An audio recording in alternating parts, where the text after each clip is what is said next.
Hello बच्चों, एक और क्वेश्चन लेके आए हैं जुलाई 2022 से। ठीक है, स्ट्रेट लाइन चैप्टर का 2 मार्क्स के लिए। ठीक है, अब देखिए इस क्वेश्चन को अगर आप ध्यान से देखोगे, फाइंड के one of the line given by 6x² + kx + y² = 0 is 2x + y = 0। अब आप अगर ध्यान से देखोगे, ठीक है बच्चा, तो इसमें आपको पता चलेगा कि जो 6x² + kx² + y² = 0 है, ये जो है, ठीक है, इसमें ये इक्वेशन रिप्रेजेंट कर रहा है ax² + 2hxy + by² = 0। मतलब ये ओरिजिन से पास हो रहा है।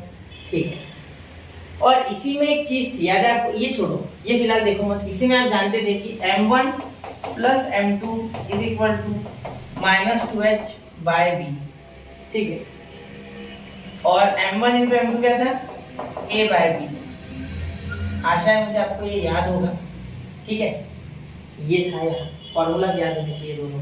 ठीक है, अगर ये फॉर्मूलाज आते हैं आपको तो ये क्वेश्चन तो खत्म है। ठीक है, इतना आपको बेसिक आना चाहिए उसके लिए, ये पूरा बेसिक से इसका। ठीक है, ये अगर आता होगा ना आपको तो क्वेश्चन आपका हो गया, बन गया, ऐसा समझ लो। ठीक है, चलिए क्वेश्चन तो आपसे ये बन गया, यही बन गया। ठीक है, उसे मैं हरे में कर देता हूँ, शायद आपको दिख रहा हो। ठीक है, चलिए अब देखिए यहाँ आप क्या करोगे सबसे पहले। ठीक है, 6x² + 2kxy + kxy + y² = 0। यहाँ पे आप क्या करोगे बेटा, यहाँ आप a लिख लोगे 6 बाय कंपेयरिंग, या बाय कंपेयरिंग लिखते हैं, बाय कंपेयरिंग।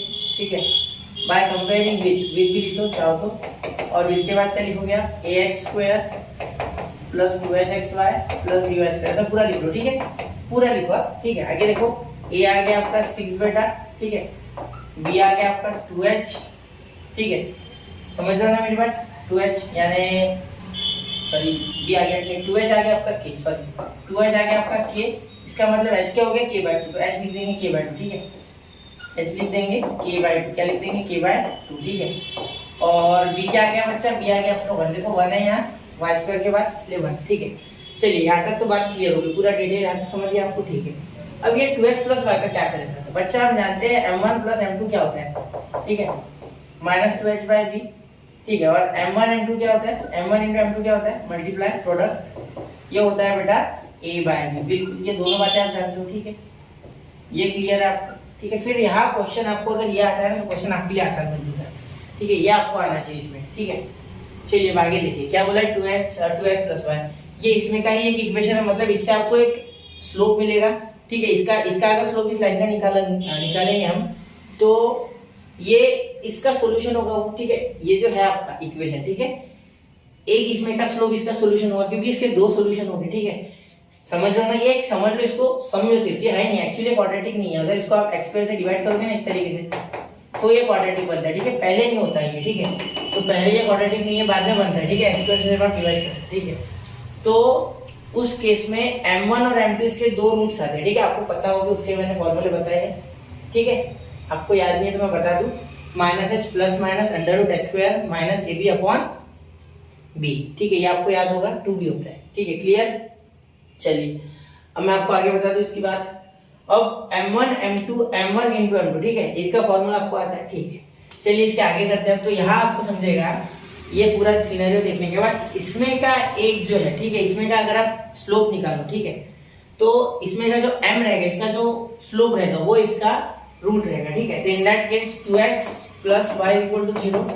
देयरफॉर अगर आप स्लोप निकालना चाहे तो क्या आता है, y उधर लेके जाओ आप। ठीक है, या y यही रखो, ये -2x कर दो, तो y = mx होता है, तो m तो आपको मिल गया -2। ठीक है, अगर आप चाहो तो ऐसा भी कर सकते हैं, -a/b m, तो -2/b यानी ये 1, तो ऐसे भी -2 आता है।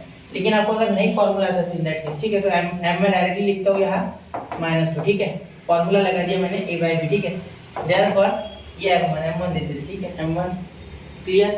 ठीक, तो देयरफॉर आप m1 की वैल्यू यहाँ डालोगे तो -2 + m2 = -2h, कितना है, k/2, तो -2k/2 अपॉन b कितना है बेटा, 1, तो 2 कैंसिल, तो -2 + m2 = -k। ठीक है, चलिए क्लियर, यहाँ नंबर 1 दे दो। ठीक है, आगे m1 m2, m1 कितना है बेटा, -2, m2 कितना है बेटा, पता नहीं, वही तो निकालना है सर। बिल्कुल, a/b क्या है बेटा, a आपका 6, ये 1, तो 6/1 यानी 6 तो लिखो, 6 -1 लिखे, चलो लिख देते समझने के लिए, ठीक है।